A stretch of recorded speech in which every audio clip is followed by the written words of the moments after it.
ሰላም ጤና ይስጥልን ተመልካቾቻችን እንደምናላችሁ እንደምናመሻችሁ ከአንከር ሚዲያ ዝግጅት ክፍል ያክብሩት ሰላምታችንን እናቀርባለን። በዛሬው ዕለት በአዲስ አበባ የወላይታ ዲቻና የሲዳማ ቡና የእግር ኳስ ጨዋታ ላይ የተከሰተ የደጋፊዎችን ቁጣ ነው ቀደም ሲል የሰማነው። በዚህ በፖሊሶችና በደጋፊዎች መሃል በተፈጠረ ግጭት በፖሊሶች በተወሰደ እርምጃ እስካሁን ባለው እና በተለያዩ መረጃዎች በተረጋገጠው መሰረት የአንድ ደጋፊ ህይወት አልፏል። በርካታ ደጋፊዎች ቆስለው በተለያዩ የጤና ማዕከላት በሕክምና ላይ እንደሚገኙ ነው ያገኘነው መረጃ የሚያመለክተው። ወደ ስቴዲየም አትገቡም የተባሉ የክለቡ ደጋፊዎች ናቸው ከፖሊስ ጋር በተፈጠረ ግጭት የሰው ህይወት እየጠፋው። በዚህ ጉዳይ ላይም ያለውን መረጃ እናካፍላችኋለን። የኢትዮጵያ የጤና ባለሙያዎች በዛሬው ዕለት መግለጫ አውጥተዋል። የሥራ ማቆም አድማው እንደሚቀጥል ነው በዛሬው መግለጫቸው ያስታወቁት። ከነገ ጀምሮ ወደ ስራ ለመመለስ ከጤና ሚኒስቴር ጋር ውይይት አድርገው ካንዳች ስምምነት ላይ መድረሳቸውን ተከትሎ መግለጫ አውጥተው የነበሩት የኢትዮጵያ ጤና ባለሙያዎች የጤና ሚኒስቴር ቃሉን በማጠፉ ክህደት በመፈጸሙ ተመልሰን ወደ ስራ ማቆም አድማ ገብተናል ሲሉ ነው መግለጫ የሰጡት። ይህንን በተመለከተ ውይይት የምናደርግ ይሆናል። በትላንትናው ዕለት በበይነ መረብ በተካሄደ ትዕይንተ ህዝብ በመቶ ሺዎች የሚቆጠሩ ኢትዮጵያውያን የተከታተሉት ሰፊ ውይይት ተካሂዷል። በኢትዮጵያ የዩቲዩብ ስርጭት እንዳይተላለፍ እገዳ በመጣሉ ኢትዮጵያውያን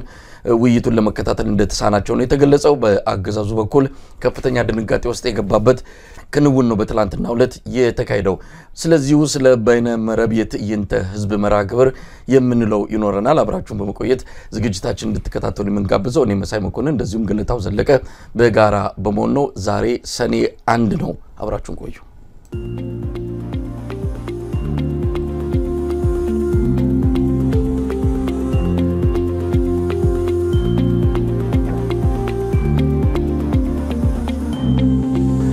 ተናስተልን ገለታው እግዚአብሔር ይመስገን እንደምን ዋልክ መሳይ። በለተ ሰንበት ተገናኘን። እንግዲህ የተገናኘነው የተለያዩ ክስተቶች በመኖራቸው እነዚህን በተመለከተ መረጃውን ለተመልካች ለማቅረብ እንዲሁም በአንዳንዶቹ ላይ አንዳንድ አስተያየቶች ለመስጠት ነው የተገናኘነው። ሰኔ 1 2017 ዓ.ም ነው ዛሬ ሰኔ 1 እንግዲህ በኢትዮጵያ ታሪክ ውስጥ ጥቁር ቀን በመባል የሚታወቀው ነው። በ1997 ምርጫ ወቅት ላይ ሰኔ 1 ነው የህወሓት አገዛዝ ጭካኔ በተሞላበት መልኩ በአዲስ አበባ ነዋሪዎች ላይ እርምጃ ወስዶ በርካታ ሰዎች የተገደሉት። ዛሬ በ20 ዓመቱ እንግዲህ ተመሳሳይ የሆነ ድርጊት በአዲስ አበባ ተፈጽሟል። በእርግጥ ከፖለቲካ ጋር የተያያዘ ባይሆንም የህዝብ ምሬት ምን ያህል ደረጃ ላይ እንደደረሰ የሚያሳይ ተቃውሞ ነበር ሲቀርብ የነበረው። መነሻው ስፖርታዊ ክንውን ቢሆንም ህዝቡ ቁጣውን ለመግለጽ አጋጣሚውን የተጠቀመ ነው የሚመስለው። ቀደም ሲል ተከታትሎ ከሆነ እንዋጋ በለው የሚል መዝሙር ሲያሰሙ ነበር ተቃውሞን የሚገልጹ ወጣቶች። እንግዲህ ያገዛዙ የጸጥታ ኃይሎች በወሰዱት እርምጃ የአንድ ሰው ህይወት መጥፋቱ ተረጋግጧል። የሟቾቹ ቁጥር ሊጨምር እንደሚችል ነው መረጃዎች የሚያመለክቱት። እስካሁን ባለው ሁኔታ አንድ የወላይታ ዲቻ ደጋፊ ህይወቱን እንዳጣ ተገልጿል። ገለታው የአዲስ አበባ ከተማ ፖሊስ ሰሞኑን ሰፊ የሆነ ፍተሻ ያከናወነ ነው። ያልተለመደ ነገር ግን በመግለጫ ደረጃ ተሰጥቶ ፍተሻ ዘመቻ እንደሚከናወን ተገልጾ በአሁኑ ሰዓት በተለያዩ የአዲስ አበባ አካባቢዎች ከፍተኛ የሆነ ፍተሻ እየተከናወነ ነው። ቤት ይበረበራል፣ መኪኖች ይበረበራሉ፣ አላፊ አግዳሚ ይፈተሻል። አገዛዙ የሆነ ስጋት ውስጥ እንዳለ የሚያመላክት ነው። ብዙ ነገሮችን እናነሳለን። እስቲ ከዚህ ክስተት እንነሳ። የወላይታ ዲቻ ደጋፊዎች፣ የሲዳማ ቡና ደጋፊዎች ዛሬ የኢትዮጵያ ፕሪሚየር ሊግ የመጨረሻ ጨዋታ ነበረ። የዋንጫ ጨዋታ በጉጉት ሲጠበቅ እንደነበረን የሰማነው በሁለቱም ደጋፊዎች ከያሉበት ከሐዋሳም ከወላይታም ከተለያዩ አካባቢዎች ወደ አዲስ አበባ ገብተዋል። እንዳይገቡ የተደረጉ ኬላ ላይ ተገደቡ እንዳሉም ሰምተናል። ነገር ግን የገቡት ወደ ስቴዲየም እንዳይዘልቁ ወይም ወደ ውስጥ እንዳይገቡ ተከልክለዋል። በዝግ ስታዲየም እንዲከናወን የኢትዮጵያ እግር ኳስ ፌዴሬሽን ውሳኔ ማስተላለፉን ተከትሎ ነው እንዲህ አይነቱ ግርግርም የተነሳው። የኢትዮጵያ እግር ኳስ ፌዴሬሽን ለምን በዝግ እንዲከናወን እንደፈለገ የታወቀ ነገር የለም። ይህን ተከትሎ እንግዲህ ተቃውሞ አሰሙ። ተቃውሞ ላይ እንደምናየውም ከፍተኛ የሆነ ብጥብጥ ነው የተነሳው። በዚህም ፖሊስ በወሰደው እርምጃ እንግዲህ የአንድ ሰው ህይወት መጥፋቱን ነው የሰማነው። ገለታው እስቲ ምን ማለት ይቻላል? ስርዓቱ በጣም ፈርቷል መሳይ። አብይ አህመድ ከባድ ፍርሃት ላይ ነው ያለው። በተለይ እዚህ ሐኪሙ ጥያቄ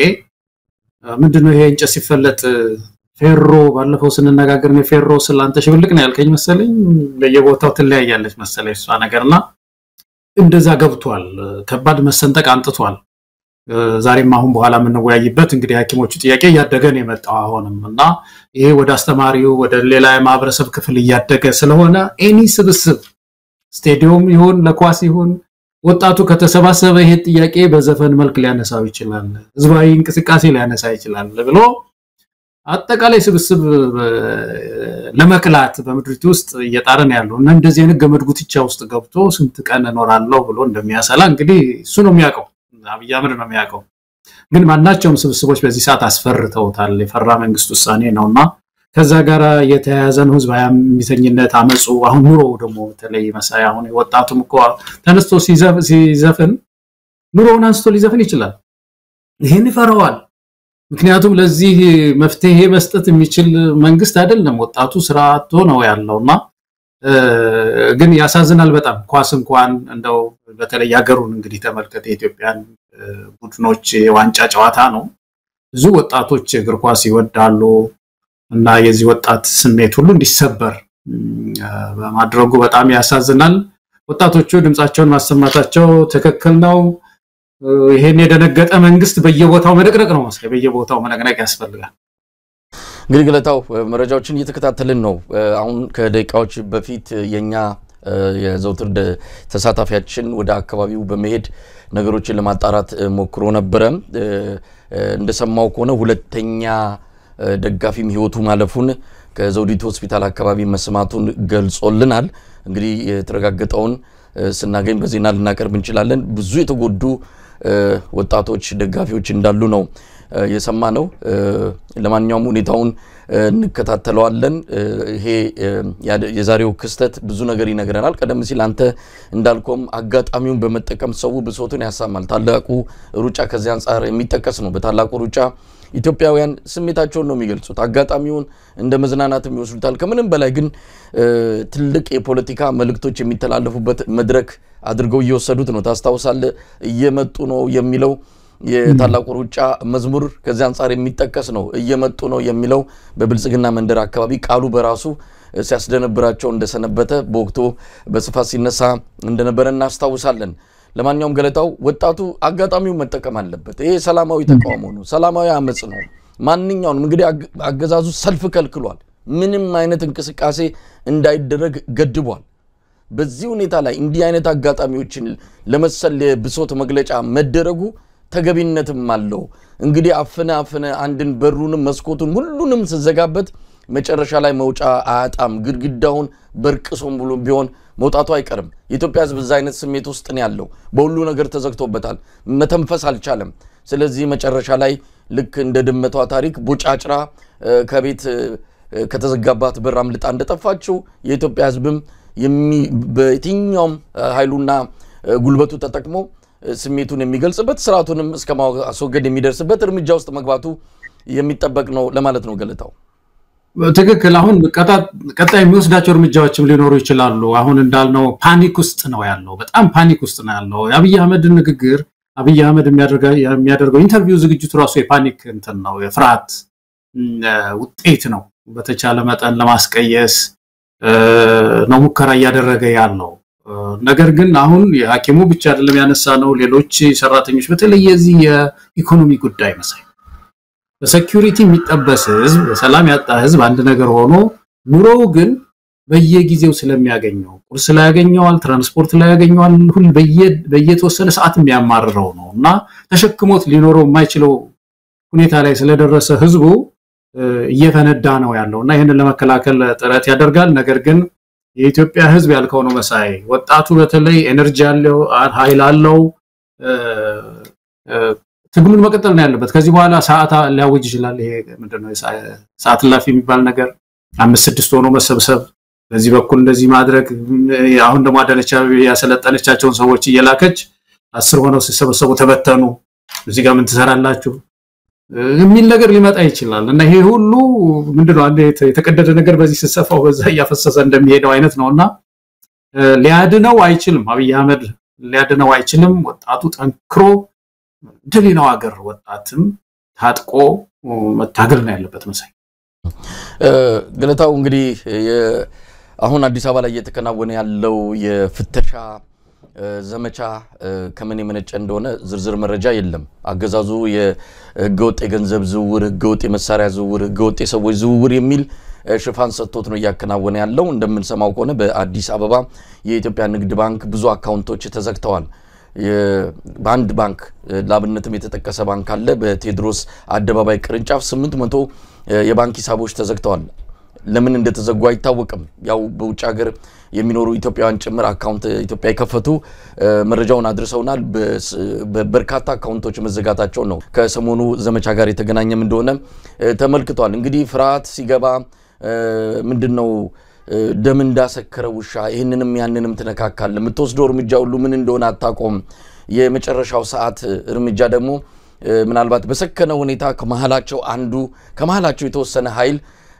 ግድለም ሀገር እንዳጠፋ በእንደዚህ አይነት መልኩ ውጤቱ የሚያምር አይደለም ብለው የሚነሱ ከዛው ከብልጽግና ውስጥ ካሉ ምናልባት የምንበር አግኝተው ይሄንን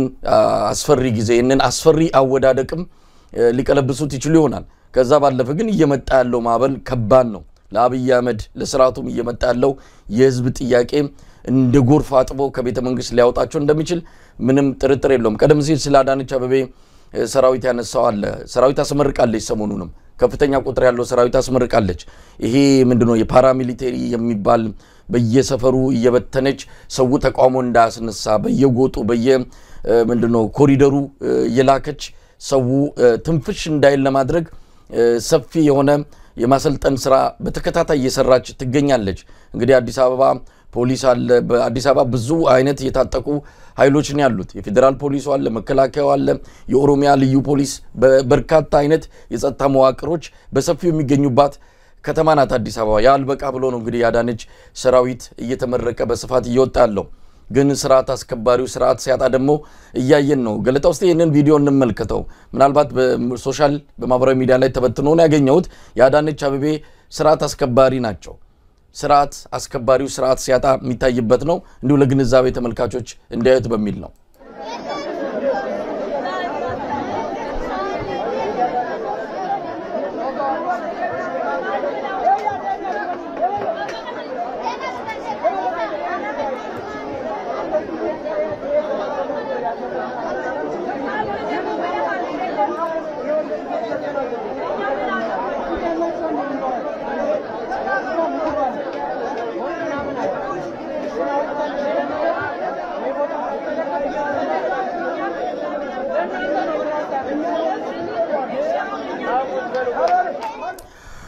ገለታው እንግዲህ የተነገረን ስርዓት አስከባሪዎች እንደሆኑ ነው ሌላ አተልኮ እንዳላቸው ይታወቃል ግን ስርዓት አስከባሪዎች ስርዓት ሲያጡ ማየት በጣም አሳፋሪ ነው ግን የሆነ ነገር ምትረዳ ይመስለኛል ከዚህ እስቲ የነንም ቪዲዮ አንድ ላይ እንመልከተው ምን ያህል የኢትዮጵያ ህዝብ መብላት እንዴት ብርቅ እንደሆነበት እህል ሲያገኝ እንዴት እንደሚሆን ይሄ እኮ የሚያሳየው ሌላ ነገር ነው ለምሳሌ ይሄን ቪዲዮ በሶሻል ሚዲያ ላይ ተበትኗል እንደምትከታተለው እነዚህ የጸጥታ ኃይሎች ናቸው ምግብ ይወደቀ ከመሬት ያነሱ ለመብላት ሲታገሉ የሚታይበት ነው በጣም አሳፋሪ ነገር ነው ግን ምን ተረዳ አሁን ከዚህ የሚያሳየው ብዙ ነገር አለ ገለታው በጣም ብዙ ነገር እንማራለን የኢትዮጵያ ህዝብ እርቦታል ምግብ ስላጣም ነው እንደዚህ የጸጥታ ኃይሎች አሁን በዚህ ደረጃ ነውር የሚባል ስነስርዓት የሚባል አጥተው መሬት ላይ የወደቀን ጭምር እየተሻሙ እየተጋፉ ለሞሰር ሲሞክሩ ስታይ በእውነት በጣም ነው የሚያሳዝነው ብዙ ነገር ስለሚያሳየን ነው ቪዲዮ ከሶሻል ሚዲያ ላይ አምጥቼ ያጋራሁት ያ እነዚህ ሰዎች ምንም ይሆኑ ማንኛውም ሰው ይሁን የፈለገው የፖለቲካ አቋም ይኖረው ግን ምግብ እንደዚህ ሽሚያ እንደዚህ አይነት ራብተኛ ምልክት ስናይ በጣም እንዳንድ ኢትዮጵያዊ በእውነት አንጀታችንም ይሰማናል በያለንበት ሀገር በጣም ይሰማናል መሳይ ሌላው ሀገር የምግብ ጥያቄውን እየፈታ ምግብ ለህዝቡ አብልቶ የጨረሰበት ዘመን ላይ ነበር ያለነውና የኛ ሀገር ግን በጣም ያሳዝናል ናዝናለሁኝ በጣም ማለት ነው ይሄ መድረኮች በተለይም ህዝቡ መተንፈሻ ሲከለከል በአርማዶ የሚገኙ በተለያዩም በአገር ውስጥም ያሉ ጭምር የተሳተፉበት በጣም በአይነቱ ልዩ የሆነ የበይነ መረብ ትዕይንተ ህዝብ ተከናውኗል። አብሮነት የተሰኘው አብሮነት ለኢትዮጵያ የተሰኘው ድርጅት ከሪዮት ሚዲያ ጋር በመተባበር ያዘጋጀው መድረክ በርካታ የፖለቲካ ፓርቲዎች በርካታ የፖለቲካ ግለሰቦች እንደዚሁም ታዋቂ ሰዎች የተገኙበት መድረክ ነው። ኢትዮጵያን እንዲተሰባስበው በአንድ እንደዚህ መስኮት ውስጥ ሲታዩ ብዙ ተስፋ የሚፈነጥቁ ነገሮች እንደሚኖሩ ግልጽ ነው። ምንድነው ይሄ ያመጣው ነገር የሚለውን ነገር በሰፊው ማንሳትና ነገ ከነገወዲያ ተጠናክሮ ክፍተቶቹን ደፍኖ ደግሞ በበለጠ ትርጉም ያለው ለውጥ ሊያመጣ የሚችል ንቅናቄ እንዲፈጠር የሚያደርግ እንደሚሆን እንገምታለንና በጣም ብዙ ጥንካሬ ነገሮች እንዳሉት የተወሰኑ ማስተካከያዎች ማድረግ ቢኖርበትም ግን የፈነጠቀው ተስፋ ቀላል አይደለምና እንዴት ተመለከትከው? የተለያዩ የፖለቲካ አመለካከት ያላቸው በአንድ መድረክ ላይ ይታያሉ በአንድ መስኮት እንደው አብረው ይታያሉ ማይባሉ ሰዎች ማይጠበቁ ሰዎች ጭምር ነው አንድ ላይ ተገናኝተው ስለ ኢትዮጵያ የመከሩት። ምናልባት እኔም አንተም ወደዚህ ፕሮግራም ከመግባታችን በፊት የምክክር ኮሚሽን ማለት ይሄ ነው በቃ ያውሉ ዶላር ያውሉ ገንዘብ ይወጣበት የብልጽግናን አጀንዳ ለማስፈጸም እየተጋለው የምክክር ኮሚሽን ኃላፊነቱን ነው እነዚህ ሰዎች እነዚህን ያዘጋጁ አካላት ኢትዮጵያውያንን አሰባስበው እየመከሩ ያሉት ይሄ ነው ምክክር። ለማንኛውም ገለታው እንዴት አየው? እኔ መጀመሪያ ሳይ ደስ ነው ያለኝ ጥሪውንም ሲተላለፍ ተከታትዬ ነበር። አንዳንድ አስተያየቶች ሳይ ለምሳሌ አቦይ ስብሃት እንዴት መጡ እንትና እንዴት ገባ ምናምን ሲሉ አንድ ማወቅ ያለብን ነገር እቺ እናት የሁላችን ናት ኢትዮጵያ እና የኢትዮጵያ ምድር ላይ በኢትዮጵያ ጉዳይ ላይ የተወሰኑ ሰዎች ብቻችንን ልንሰባሰብ አንችልም። በቃ ይሄ ነባራዊ ሀቅ ነው። ሁላችን የኢትዮጵያ ልጆች ነን። የዚች ሀገር ፍጻሜ የተሻለ የሚሆነው እነዚህ የተራራቁ ልጆቿ መሰባሰብ የቻሉ ጊዜ ብቻ ነው። በቃ ባለፈው ሲባል ነበር ነው አንድ ክርክር ላይ አንስቼ ነበር እስክንድር ባለበት እንትና ባለበት ሲባል እነዚህ ልጆች እነዚህ ተቃራኑ የተባሉ ልጆች የተሰባሰቡ እንደሆነ ነው የዚህ ህዝብ እዳ እንትን የሚያደርገው የሚላቀቀው የሚል ነገር ነበርና እኔ ጅማሮ ደስ ነው ያለኝ ብዙ ሰዎች መገናኘታቸው እንዳንድ ሪሊ ትልቅ ነገር ነው። አንዳንድ ወገኖች እዛ ውስጥ አሁን ኢትዮጵያዊነትን እርስ ታርገው ዜግነት እርስ ታርገው የከረሙ እንደሆኑ አቃለሁኝ በተለያየ ሚዲያ ላይ አቃቸዋለሁኝ። አሁን ያነሱት አጀንዳ ደግሞ ይሄ ኢትዮጵያዊነትን ዜግነትን ይሄ ነገር ካልተባበርን በቃ በየቤታችን የተደቆዝን ነው የምንኖረው የሚለው ነገር አልፎ መራመድ እኮ የትልቅ እኮ ነገር ነው። ኢትዮጵያ የምትጠብቀው ይሄንን ነውና እኔ ያዘጋጁትን ሰዎች በእውነት በዚህ አጋጣሚ መሳይ እንዳንዴ ማንንም ወክዬ አይደለም እንዳንድ ራሴን ወክዬ ለማመስገን እወዳለሁ። ጥሩ ስራ ነው የሰሩት። መቀጠል ያለበት ፕላትፎርሙ አሁን የተፈጠረው ፕላትፎርም እንደ ዲያሎግ ነው እንዳልከው ነው መሳይ ዲያሎግ። አሁን ብሔራዊ የምክክር ኮሚሽን መሰብሰብ ያልቻለው እነሱ ሰብስበዋል። መሰብሰብ ያልቻለው ነው ስንት አመቱ እንደውም እሱ አልፈልጋችሁም ብሎ ያባረራቸው ነው ማለት ነው። እና ይሄ ፕላትፎርም የህዝባዊ እንቢተኝነት ከሚለው የተለየ ነው ለኔ አሁን በአሁኑ ሰዓት። ግን ዲያሎግ በማድረግ ረገድ ግን ማንም ደብረጽዮን ይሁን ማንም መገፋት የለበትም። በዚህ በጋራው ቤታችን ላይ ተሰባስቦ ምድሪቱ ላይ እንዴት ሰላም ይምጣ ምን እናድርግ ምን ይሻላል የሚል ነገር መመካከር አስፈላጊ ነው። ይሄንን የጀመሩ ሰዎች ያሳድጉታል የሚል እምነት አለኝ። ይሄ ሬዚስተንስ ወይም ደግሞ እንቢተኝነት ህዝባዊ እንቢተኝነት ግን ሚናውን ኩልል አድርጎ ለይቶ መቀጠል መቻል አለበት በተወሰኑ በተደራጁ ኃይሎች። ምክንያቱም የምትታገለው ኃይል ማን እንደሆነ ለይቶ አውቆ አላማው ግቡ ምን እንደሆነ ለይቶ አውቆ ሳያግበሰብስም ከባለፈው ደግሞ የተማረ መሆን አለበት። አሁን ስብስብ ብዙ ጊዜ በታሪካችን መሳይ ሳላስረዝም ወደ ኋላ ያየነው እንደሆነ ይቋጠራል ይፈታል አሁን በደርግ ጊዜ ጥሩ መሰባሰብ ነበረ በዘውድ ስርዓቱን ተለማለቅ በኋላ እርስ በርሳቸው ሲጫርሱ ታያለ። ያደግ ሲመጣ የተወሰነ ስብስብ ነበር ከኦነግ ጀመረ መንገዱን ጨርቅ ያርግልን ብሎ አባረረው ተበተነ። በኋላ ያደግ በኋላ 1997 ደግሞ ከፍተኛ መሰባሰብ ኢትዮጵያ ተስፋ ያደረገችው ለይቁ ነበር ተበተነ። በታሪክ ታይቶ የማይታወቀው ስብስብ ደግሞ አብይ ነው። በአብይ ጊዜ ደግሞ 40 ዓመት 50 ዓመት ሀገራቸውን አይተው የማያውቁ ኤምባሲ አይተው የማያውቁ ሰዎች ሁሉ ተሰባስበው የተቃቀፉበት ጊዜ የተላቀሱበት ጊዜ ያ ሂስቶሪክ ነው በጣም የታሪክ ያ ሁሉ ተበትኗል። እና አሁን ከዚህ የሚማር መሆን አለበት የኛ ስብስብ የትኛውም ስብስብ ያምናለው መሳይ እንግዲህ ከዚህ ከባለፈው የመቋጠር መፈታት ችግር ምንድነው ችግሩ የኢትዮጵያ ትራንዚሽን ምንድነው ችግሩ አሁን በሽግግር ውስጥ ምንም ያየነው ሽግግር እኮ የለም ኢትዮጵያ ውስጥ እርግም አፍንጫችሁን ላሷል ተማሪዎች ኢህአፓ አንስቶ ነበር ጥሩ ጥያቄ የሽግግር ጊዜ ይፈጠር ሁላችንም እንሳተፍበት ሲል መይሶን ጥፋለ ኢህአፓ ይሄን ጥያቄ ሲያቀርብ አንድ አታስፈልግም ተብሎ ተባለ ኢህአዴግ ጊዜ እንደዚሁ የላንቲካ ሽግግር ነገር ተፈጠረ በ1997 ደግሞ ኢህአዴግ ያንን የሽግግር ጊዜ ሊጠቀምበት ይገባል በኋላ አብይ አህመድ ሲመጣ ደግሞ ታግለን አንዱ አሁን የትግላችን ስተት የነበረው መሳይ ብዙ ጊዜ አንስተናል ዝም ብሎ መግፋት ብቻ ነበርና ኢህአዴግን ሰነጠቅ ነው እና አንዱ ፍልካች መጥቶ እኔ አለሁ ሲል ይሄኛው የሬዚስተንሱ ወይም ደግሞ የአታጋይ ኃይሉ እንደው ዝም ብሎ አድራሽ ሆነና ተመለሰ አድራሽ ሆኖ መመለስ ማለት ነው እና መጫወቻ አደረገው አብይ አህመድ አሁን ከዚህ የተማረ የተጠናከረ ሲቪክ ዲስኦቢዲየንስ በኢትዮጵያ ውስጥ የሚያመጣ የሐኪሙን ጥያቄ የሚያራምድ ከሐኪሙ ጋር ከአስተማሪው ጋር የሚያራምድ ለሽግግር የሚታገል ኃይል ያስፈልጋልና ግን ይሄ የተጀመረ ያልነው መሳይ እኔ እንደው ስብስቡ ሳይ ወንድሞቼ የማይቀራረቡ ወንድሞች ተሰባስበው ሳይ ተስፋኔም እንደ ኢትዮጵያዊ አድሮብኛል ያደር እየጠራ ሄዶ ጥሩ ውጤት ያመጣል የሚል ተስፋ አለኝ ገለታው እንግዲህ በአብዛኛው የተሰጡትንም አስተያየቶች ያንን ተከትሎ የመጡትን በኋላ ላይ የአገዛዙን በዚህ መድረክ መጠራትና መከናወን ላይ የፈጠረበትን ድንጋጤና መደናበር እናነሳዋለን ነገር ግን ብዙ ሰዎች መድረኩን በአውንታዊነት ተመልክተውታል በተወሰነ ደረጃ በሚቀጥለው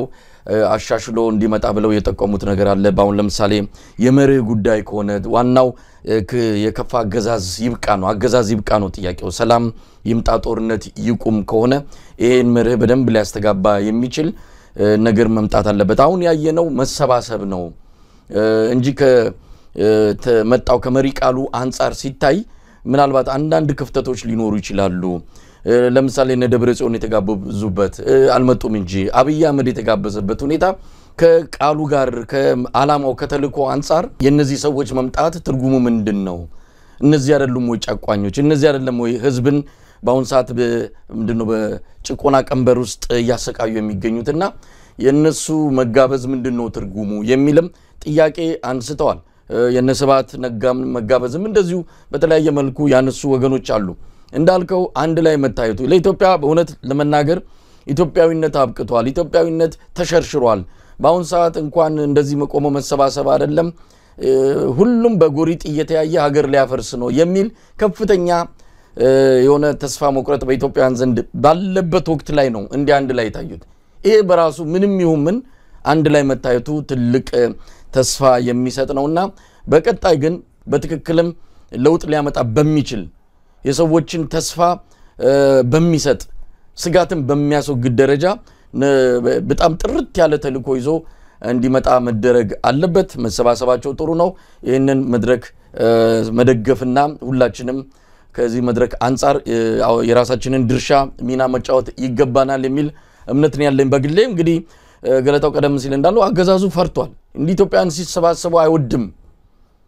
ኢንተርኔት በመዝጋት ዩቲዩብ ኢትዮጵያ ውስጥ ትላንትና ተዘግቶ ነው ያለው ለአብይ አህመድ ለአራት ቀን የሱን ቃል መጠይቅ ኢትዮጵያ ህዝብ እንዲጋት በሁሉም ቴሌቪዥን ጣቢያዎች በኬብል ኒውስ በኢንተርኔት በሁሉም መስኩ ኢትዮጵያ ህዝብ እንዲጋት ከተደረገ በኋላ እቺን መድረክ ግን ለዛች ሰዓት ኢትዮጵያ ውስጥ ዩቲዩብ እንዲቋረጥ በማድረግ በተቻለ አቅም መሰራጨት ያለበትን ያህል እንዳይሰራጭ አድርጓል ነገር ግን ሰዎች የተቀረጸውንም ከዛ በኋላም እየሰሙ ሐሳቡን በደንብ ያገኙት ይመስለኛል ለማንኛውም እንዴታዩ ስጋቱን አቶ ለገሰት ሁሉ ይከታ ዶክተር ለገሰት ሁሉ የኮሙኒኬሽን ሚኒስትሩ ያው እንደለመደበት ከአንድ የኮሙኒኬሽን ኃላፊ ከአንድ የመንግስት ቃል አቀባይ የማይጠበቅ ስድብና ዘለፋ ያለበት ሟርትና ስላቅ ያለበት አንድ ጽሁፍ ጽፏል የድንጋጤው ልክ የሚያሳይ ነው የአብይ አህመድን ንግግር ሰው ተመስጦ እንዳይሰማ በሚል የተዘጋጀ መድረክ ነው ሁሉ ብሎ ለመግለጽ የደበት ሁኔታ በጣም አስቂኝም ፈገግም የሚያሰኝ ነው የአብይ አህመድን ንግግር ተመስጦ የኢትዮጵያ ህዝብ እንዳይሰማ ነው ይሄ መድረክን ይዘው የመጡት አለ ለማንኛውም ገለታው እንዴት አየው ያገዛዙን መደናገጥ ከዚህ በፊት የፕሮግራሙ አንዱ አዘጋጅ በዚህ አጋጣሚ ላመሰግነው ወደው አቶ ልደቱና ቴድሮስ ኤዲ ሁለቱ ነው ሌሎቹን አላውቅም ገና እነሱ ሁለቱ እንዳዘጋጁ አውቃለሁና ሁለቱ ምስጋና ይገባቸዋል አቶ ልደቱ ባለፈው ቪዛ ሲከለከል ቪዛ ሳይሆን ወደ ሀገሩ እንዳይገባ ሲከለከል ለምንድነው የተከለከልከው ሲባል እሱ ምንድነው ያለው እዛ ሀገር ቤት ሄጄ ህዝባዊ አመጽ ያስተባብርብኛል ብሎ ፈርቶ ነው መንግስት አለ እና እኔ ደግሞ ሌላ ሚዲያ ላይ እሱ አይመስለኝም እዚህ ያለውን ውጪ ያለውን ሰው ለማስፈራራትም ነው የሚመስለኝ የሚል ነገር ብዬ ነበርና አይ ቲንክ አቶ ልደቱ እውነቱን ነው በጣም አሁን መንግስት እንግዲህ ኮሙኒኬሽን ሚኒስትሩ ይሄን መግለጫ ካወጣ በጣም አስፈርቷቸዋል ማለት ነው እና ቢገባም ጥሩ እዛ ሀገር ቤትም ቢመጣ የእውነትም ለካ ትልቅ ህዝባዊ ንቅናቄ ያመጣብኛል ብሎ መንግስት ፈርቶ እንደሆነ የሚያሳይ ነውና እንኳንም የደነገጠ መንግስት እኛ አላማችን እኮ ይሄ ነው እንግዲህ ትንሽ ደንገጥ ይል እንደሆነ በሚል ነው እንኳን እንደዚህ ትንሽ የሚያስተባብሩ ሰዎች ተውና ኳስ ጨዋታ የሚያዩ ሰዎችን ያስደነገጡት ጥላው ሁሉ የሚያስደነግጠው መንግስት ነውና ጥሩ ነው ግን መጀመሪያ ላይ ያነሳው ነገር መሳይ አሁን ያነሳው ነገር የሰዎች ስጋት ማለት ነው በጣም ቫሊድ የሆነ ስጋት እሱን ከግንዛቤ ማስገባት መቻል አለባቸው ይሄ ዲያሎግና ህዝባዊ እምቢተኝነት የተለያዩ ነገሮች ናቸው አሁን ፕላትፎርሙን ዝም ብለ ስታይ ዲያሎግ ነው ተገቢ ነው ማንንም ሊገፋ አይገባም ሁላችን ቤቷ ክፍት ነው ይቻ ሀገር ቁጭ ብለን መነጋገር ነው ያለብን እንትና ይገባል እንትና አይገባም የሚባል ነገር እኔ እኮ አብይ አህመድ እኮ በጣም እኮ ከሚያሳዝነኝ ነገር 4 ኪሎ እኛ እኮ ባለፈው ስንጋብዛቸው 4 ኪሎ መስሏቸዋል የጋበዝናቸው ምናምን ሲል በቃ ዝም ብሎ አባቱ ድግስ አረገው በቃ የኢትዮጵያ የስልጣን ባለቤት ህዝብ እንደሆነ አልተረዳም ይሄ ሰው 4 ኪሎ ቁጭ ቤታቸው እኮ ነው ይሄንን ስልጣን የሚመኙ አስፓየር የሚያደርጉ ፓወር ኦቶሪቲ የሚመኙ ሰዎች እኮ በህብረተሰብ ውስጥ ያስፈልጉናል እነሱን ቀንዳቸውን ካልናቸው ማመራራ እናገኝም እኮ እንደውም ብዙ ሰው እንዲመኝ ነው የሚያስፈልገው በመድሪቱ ውስጥ እና ይሄንን ዲስካሬጅ ሳይረክ ስታየው በጣም ያልገባው ሰው ነውና እነዚህ ሰዎች ያነሱት ጥያቄ ትክክል ነው ምንድነው እንግዲህ አብይ አህመድ ተጠርቶ ነበር ሲል ልደቱ ነው መሰለኝ የሰማው ትራሱ አበጣ መጥቶ አገዛዝ ይሁድ ምንድነው መፈክሩ አንዱ መፈክር እንደዚህ እንዲል አገዛዝ ያብቃ ሰላም ይምጣ ነውና እንዳልከው ምን ሊል ነው አብይ አህመድ ማለት ነው እሱ ራሱ እኮ ተጠያቂ ነው እንደዚህ ሚና መለየት አለበት የምንለው የዚህ ሶሻል ሬዚስተንስ እንደውም አደረጃጀቱ ራሱ በጣም በጥንቃቄ ነው መያዝ ያለበት እንዳይበላብን እኮ ትግል እንዳይበላ እንደገና እስካሁን ድረስ አሁን ባለፈው ጥሩ ነበር እና ጃዋሪ መሩት የዚህ ቄሮ የፋኖ ጥሩ ነበር ግን ምንድነው ኤጀንሲው የተጠናከረ ኤጀንሲ አልነበረም ለውጥ ኤጀንሲ ያስፈልገዋል change always need agency በጣም ኤጀንሲ ጥራት ያለው ኤጀንሲ ያ ኤጀንሲ ደግሞ ተጠናክሮ ሄዶ ምንድነው መሆን የነበረበት አብይ ኢህአዴግን ከፈረከሰ በኋላ ቲም ለማ እንዲወለድ ካደረገ በኋላ ይሄ የቄሮ የፋኖ ንቅናቄ ጥሩ ኤጀንሲ ፈጥሮ በድርድሩ ጊዜ ትከሻ ሚለካከመውናል ከዛኛው ጋር ከዚህ ከኢህአዴግ ተፈርክሶ ከመጣው ጋር ማሳይ በመጥፎ ማለት አይደለም እኩልነት እንትን ፈጥሮ በሽግግር በምክር ቤት ውስጥ ተሳትፎ እስከ ምርጫ ድረስ አብሮ መቆየት ነበረበትና እንደ አድራሽ ነገር ሆኖ እንደ የዋህ ነገር ሆነ በቃ እየታቀፈ ይሄዳል ምናምን እንደ መስቀል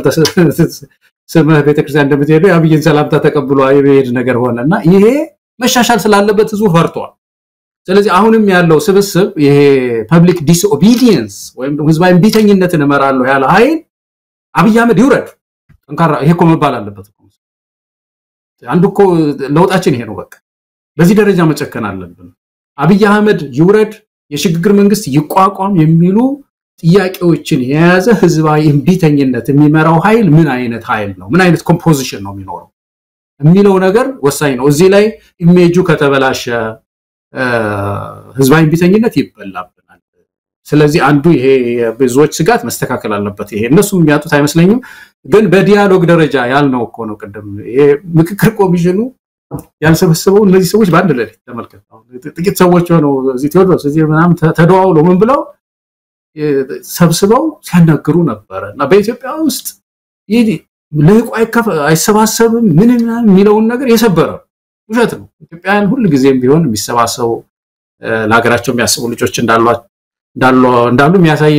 ምዕራፍ ነውና ምናልባት አስተያየታችን ገንቢ ነው፣ በጣም ገንቢ ነው፣ እርምጃ ይበል የሚያሰኝ ነው። ግን የህብረተሰቡን ስጋት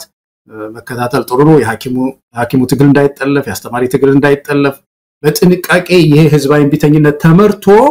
በኤጀንሲ በተቋም ተመርቶ በኋላም በሽግግር ጊዜ ተሳታፊ ሆኖ ህገ መንግስት ቀርጾ የሚበተን የፖለቲካ ኢንተረስት ያለው በኋላ ወደ የፖለቲካ ወደ የሙያው የሚሄድ ወደ ሙያው የሚበተንበት አይነት ሁኔታ መፈጠር ያለበት ነው ይመስለኝ እኔ መሳይ። እንግዲህ ገለታው አብይ አህመድ ያለ ምክንያት አልደነገጠም። አንድም ንቅናቄ ሊጀመር እንደሆነ የኢትዮጵያ ህዝብ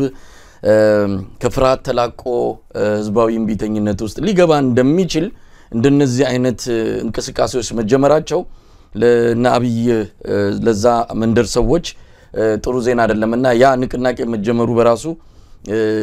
ትልቅ ድንጋጤን ፈጥሮባቸዋል። ሌላው ሁሉም የኢትዮጵያ የህብረተሰብ ክፍል ሁሉም ብሔረሰብ አብይ ላይ ተቃውሞ እንዳለው ከአብይ አንፃር እንደተጎዳ የሚያሳይ መድረክ ነው። እስቲ ማን የትኛው ያልተነካ ብሔረሰብ አለ? ኦሮሞ የተገኘበት፣ ትግሬው የተገኘበት፣ አማራው የተገኘበት፣ ሶማሌው የተገኘበት፣ ጋምቤላው የተገኘበት ያልተገኘ የህብረተሰብ ክፍል የለም እንግዲህ በመድረኩ ላይ። ስለዚህ አብይ አህመድ የሆነ የሚወክለው ብሔረሰብ የለም። በዛ በሚወክለው ብሔረሰብ ስም ኢትዮጵያን እየገዛ መኖር እንደማይችል ሁሉም የኢትዮጵያ የህብረተሰብ ክፍል እንደተጎዳ የሁሉንም ቤት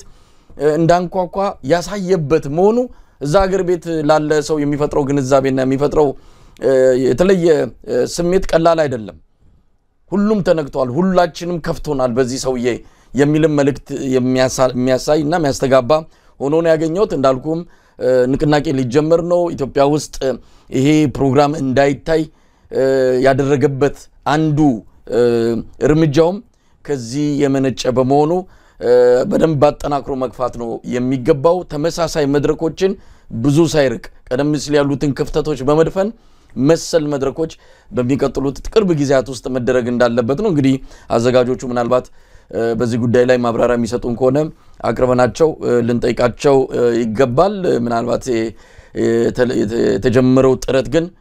ለሁላችንም ተስፋ የሚሰጥ በመሆኑ ቀደም ሲል አንተም እንዳልከው አዘጋጆቹ ሊመሰገኑ የሚገባቸው ይሆናል። እንደው በማጠቃላይ በዚህ ጉዳይ ላይ የምትለው ነገር ካለ? ግፉ ነው። ግፉ ኢንክሉሲቭ ማድረግ ያስፈልጋል። በዚህ በመሰባሰቡ እንዳልኩ እኮ ትልቅ ነገር እኮ ነው የተሰበረው። አንዱ የተሰበረው ነገር አሁን የብሔር ፖለቲካ እየፈረሰ ነው እንላለን ብዙ ጊዜ። አንዱ ማሳያ እኮ ይሄ ነው በእውነት። እና እኔ በጣም ነው ደስ ያለኝ። ትልቅ ስብስብ ነው ያየሁት። ከእርስ በርስ የማይነጋገሩ ሰዎች እንደውም ጃዋር ሲናገር ደስ ያለኝ አንድ ነገር እሱን አዳምጫለሁ። ሙሉውን የብዙዎችን ማዳመጥ አልቻልኩም ከጊዜ የተነሳ። ግን እሱን ስንትስል በሐሳብ ማንስማማ ሰዎች በፌደራሊዝም ጉዳይ ላይ በምንም ግን መገናኘት መነጋገር አለብናል። ይሄ ኢትዮጵያዊ ሁሉ የሚገዛው የሽግግር ጥያቄ ነው። ጋቨርኒንግ ፕሪንሲፕል መሆን አለበት። በቃ በኋላ እንነጋገራለን፣ ይዋጣልናል። ይሄ ሰለጠነ ሰው አስተሳሰብ ይሄ ነው መሳይ። ቁጭ ብለን ፕላትፎርሙ ተፈጥሮ የለም ይሄኛው የፌደራል ስርዓት ነው የለም ያኛው የፌደራል ስርዓት ነው የሚለው እኮ የሐሳብ ትግል ነው። እዛ ላይ በደንብ መከራከር ይችላል። ግን አሁን ሀገራችን አለ መሳይ እና ይሄ ጥሪ የኢትዮጵያውያን ጥሪ ሁሉ ይመስለኛል መበረታታት፣ ሚዲያዎችን መደገፋቸው ደስ ብሎኛል። እንዳልኩ ዘርፉን ያጠሩ የብሔራዊ የዲያሎግ ዘርፍ እንዲይዝ ሌሎች ደግሞ ትግል የሚመራ ደግሞ ኃይል ደግሞ እንደዚሁ የጠራ ነገር ይያዘ መሄድ አለበት ብዬ አስባለሁ። እንግዲህ ገለታው ወደሚቀጥለው ርዕሰ ጉዳይ እንሄዳለን። የኢትዮጵያ የጤና ባለሙያዎች ንቅናቄ ቦርድ ዛሬ መግለጫ አውጥቷል። የቦርዱ አመራሮችም ያው መግለጫውን ልከውልናል። ከመግለጫው ባሻገርም በተለያየ መልኩ መልስ ለመስጠትም ተዘጋጅተዋል። እንግዲህ እንዳገኘናቸው እናቀርባቸዋለን። መግለጫው የሥራ ማቆም አድማን ስለመቀጠል የሚል ነው። ከትላንት በስቲያ አርብ ዕለት ነው የሥራ ከሰኞ ጀምሮ እንደሚጀምሩ ያቆሙትን የሥራ ማቆም አድማንም በመተው ወደ ሥራ ሊመለሱ እንደሆነ መግለጫ ሰጥተው ነበር። ያንን ያደረጉትም ለስትራቴጂ እንደሆነ የታሰሩ የሥራ ባልደረቦቻቸው እንዲፈቱ ያቀረቡት ጥያቄ አለ። እሱን የጤና ጥበቃ ማለት ሚኒስቴር ባለስልጣናት መንግስትን ወክለው የሚደራደሩ ሰዎች ያንን እንደሚያደርጉ ቃል በመግባታቸው እንደዚሁም አንዳንድ ጥያቄዎች መፈታት ያለባቸው እየተፈቱ እንዲሄዱ ስምምነት ላይ መድረሳቸውን ጨምሮ ብዙ ነገር ከተስማሙ በኋላ ነው ያንን ስራ ለመቀጠል መግለጫ በማውጣት ይፋ ያደረጉት። ነገር ግን 24 ሰዓትም አልቆየ አገዛዙ ተመልሶ ወደ ክህደቱ ገብቷል። ክህደት ተፈጽሞብናል ነው የሚለው። የኢትዮጵያ ባለሙያዎች ንቅናቄ ቦርድ ከድርድር ቡድናችን ጋር ሰፊ ውይይት ካደረግን በኋላ ከጤና ሚኒስቴር አማካሪ ጋር ይፋዊ ያልሆነ ንግግር ተደርጎ ነበር። በዚህም ውይይት የጤና ሚኒስቴር ንቅናቄው ጤና ባለሙያው ሰኞ እንዲመለስ በመግለጫ የሚያሳውቅ ከሆነ የታሰሩትን ባልደረቦቻችንን እስከ ማክሰኞ ድረስ ለማስለቀቅ እና ህጋዊ ጥያቄዎቻችን ብዙም ሳይቆይ በጥቂት ጊዜ እንደሚመለሱና ለተግባራዊነታቸው መግለጫው በወጣ ማግስት ተገናኝቶ ለመወያየት በቃል ደረጃ ተስማምተው ነበር። ለዚህም 10 ባለሙያዎችን ለውይይቱ አዘጋጅተን ነበር። የታሰሩ ባልደረቦቻችንን በልባችን በመያዝ እና መልካም ፍቃድና ኃላፊነት ለማሳየት ከሰኞ ጀምሮ ወደ ስራ መመለሳችንን በማስታወቅ መግለጫ በማውጣት ጥያቄያቸውን አክብረናል። ይሁን እንጂ ንቅናቄው መግለጫውን ይፋ ባወጀ ማግስት ሚኒስቴር መስሪያ ቤቱ አቋሙን ሙሉ በሙሉ ቀይሮታል። የታሰበውን ውይይት በመሰረዝ መስሪያ ቤቱ በራሱ አማካሪ በኩል ለቡድናችን የሚከተለውን መረጃ ሰጥቶናል። አንደኛ፣ የባልደረቦቻችንን ከስር ነፃ የማድረግ ዋስትና እንደማይሰጠን። ሁለተኛ፣ ጥያቄዎቻችን እየታዩ ሊመለሱ የሚችሉ እንጂ በተቀመጠ ጊዜ ገደብ የሚሰጥ መልስ እንደማይኖር።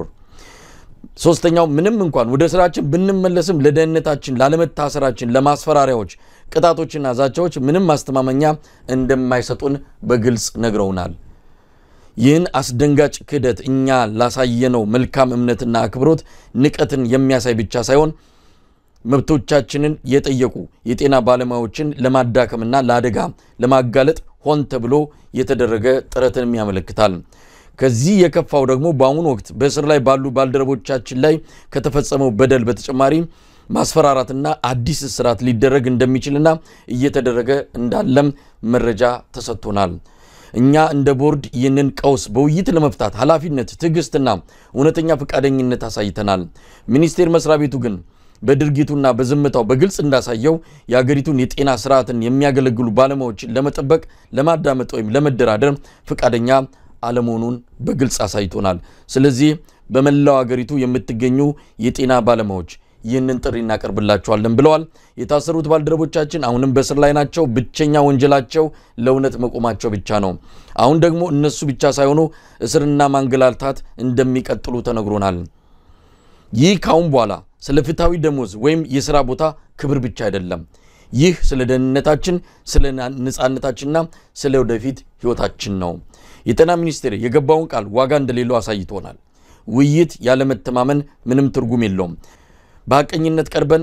በከሃዲነት ተከፍለናል። እኛ ግን ወደዚህ ትግል የገባነው በስነ ምግባርና በታማኝነት ነው። ስለዚህም የሥራ ማቆም አድማው እንዲቀጥል ወስነናል። በእኛ ጥሪ መሰረት ሰኞ ስራ ልትጀምሩ ያሰባችሁ ውድ ባልደረቦቻችን ከላይ በዘረዘርናቸው መከዳቶች ምክንያት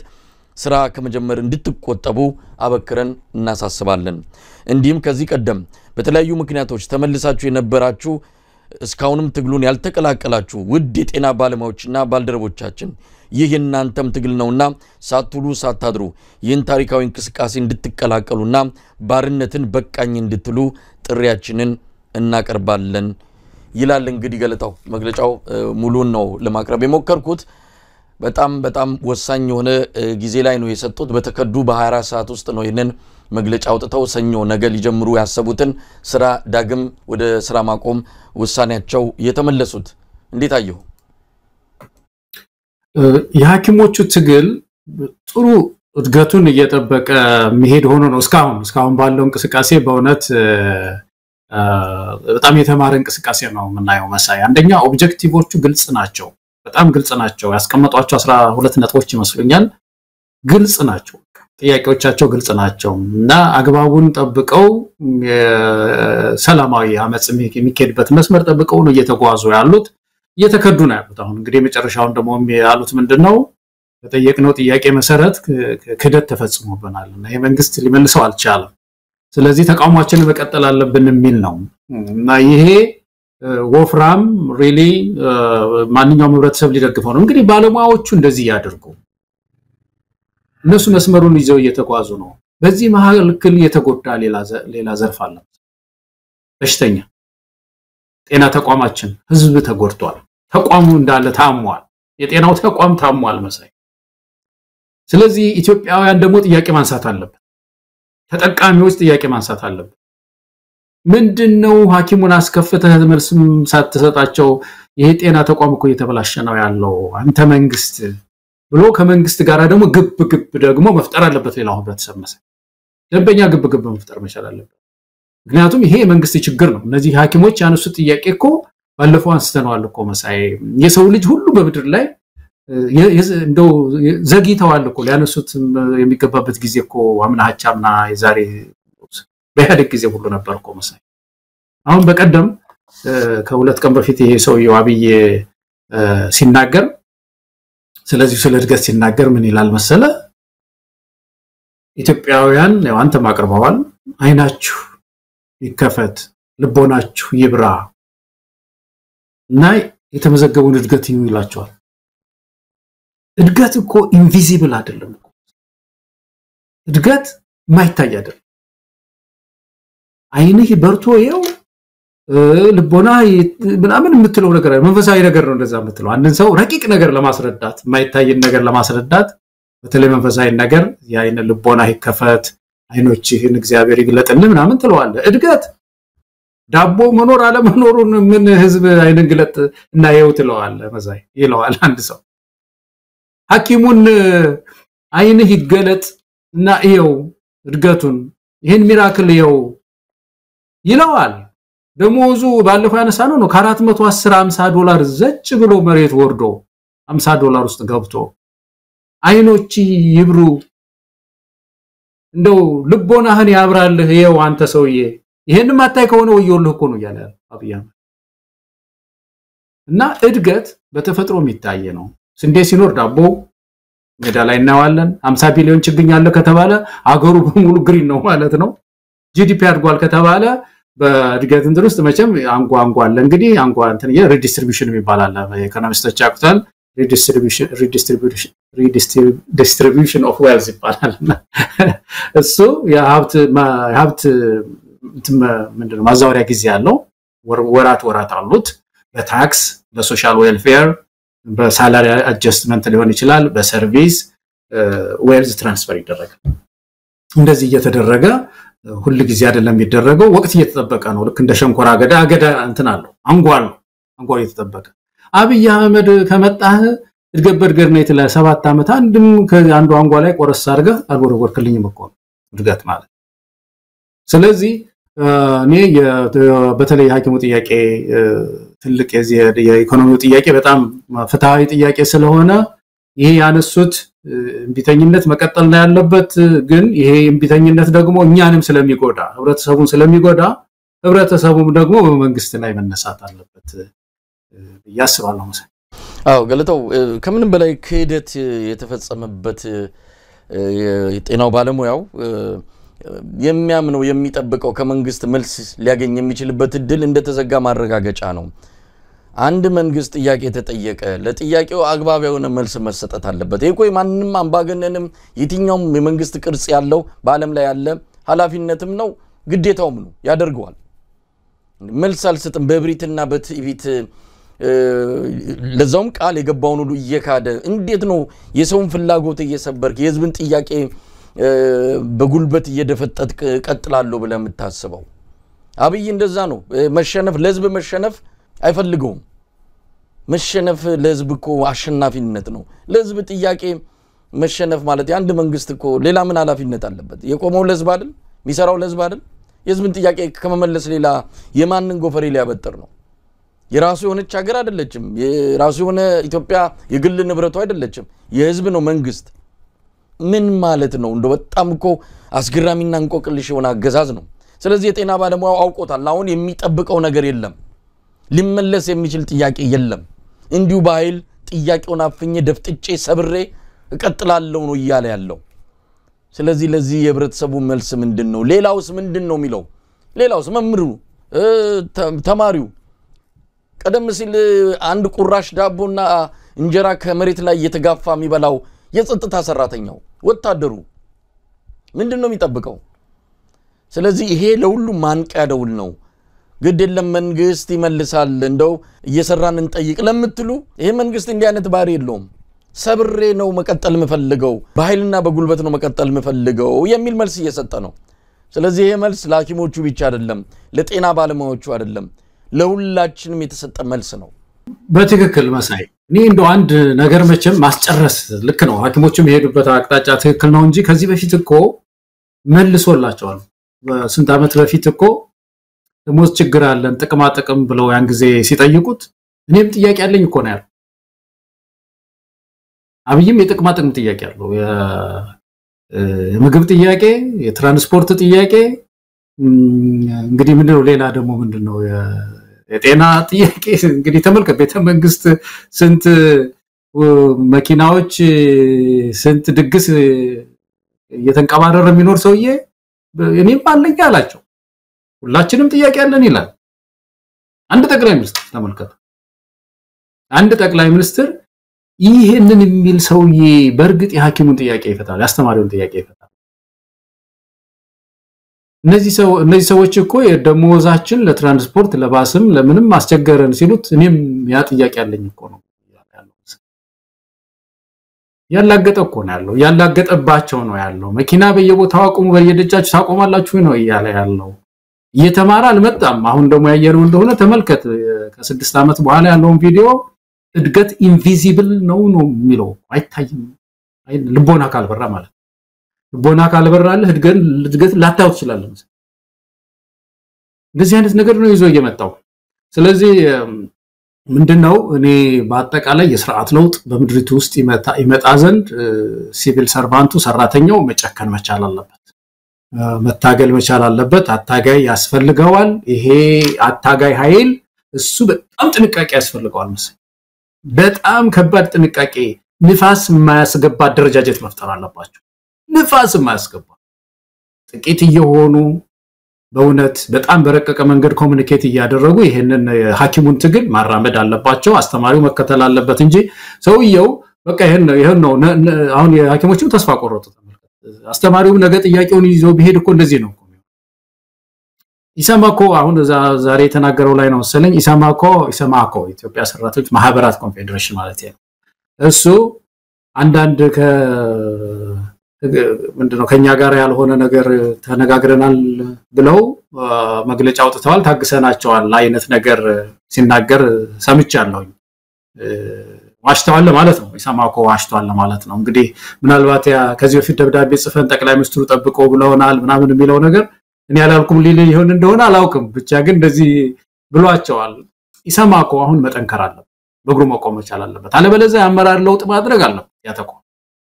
ያተቋም ተላልጦ ወድቆ ተነስቶ የሰራተኛው ድምጽ መሆን መቻል አለበት ሚኒመም ዌጅ በሌለባት ሀገር እንዴት ነው ዝም ብሎ ቁጭ የሚለው የኢትዮጵያ ሰራተኞች ማህበራት ኮንፌዴሬሽን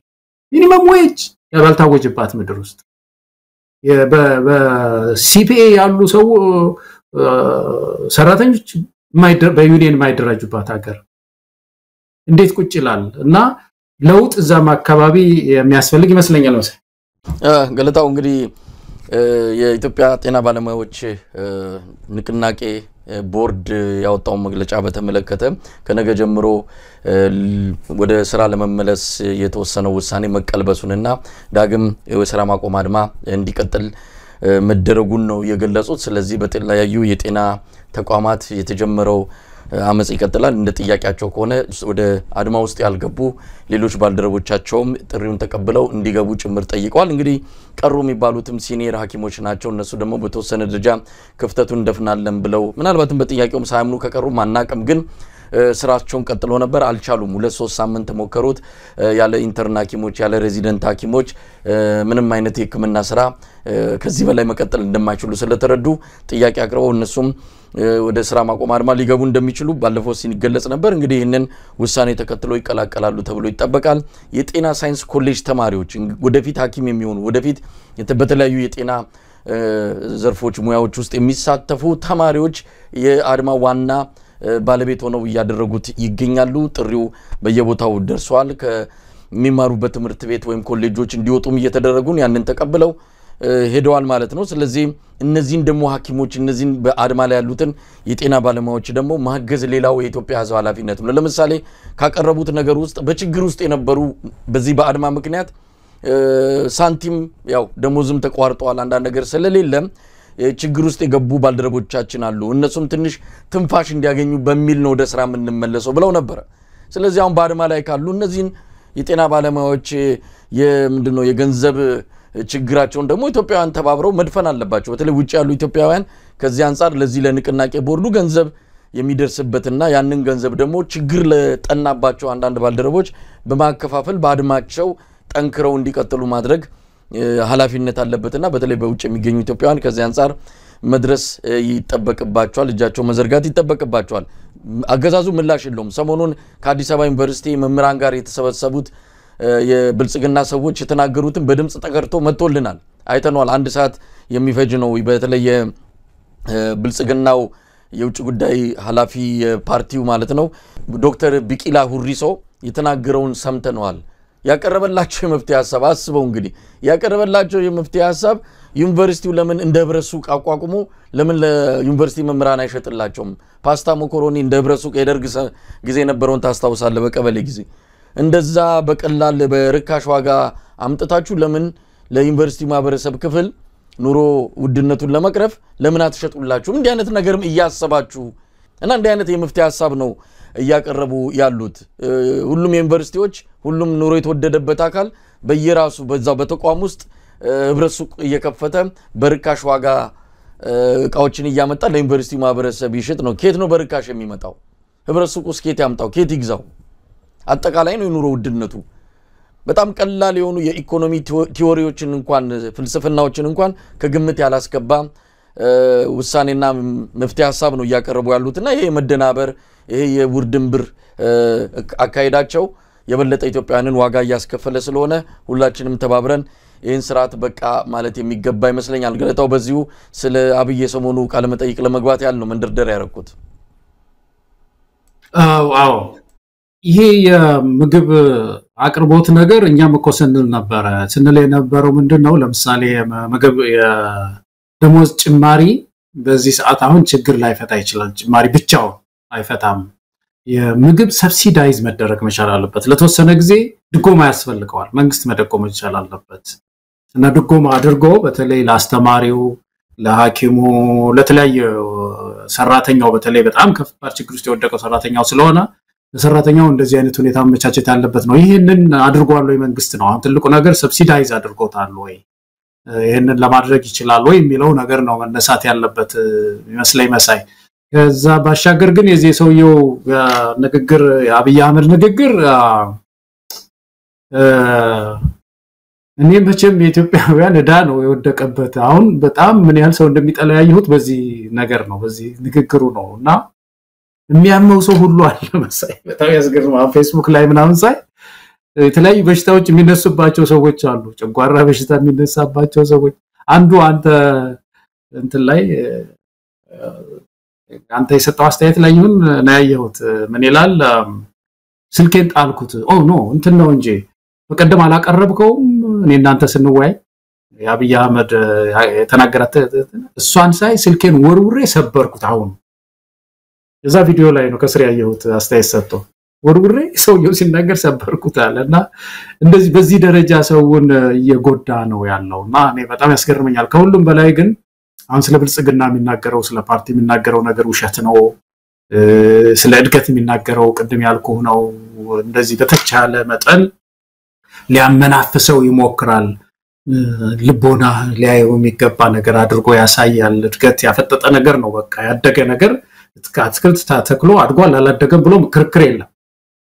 ዝም ብለህ የምታየው ነው ያ አትክልት እድገቱ ጥሩ ነው ጥሩ አይደለም ትላለህ እንጂ ታየዋለህ 50 ቢሊዮን ችግኝ ተገያለው ካለ ምድሩ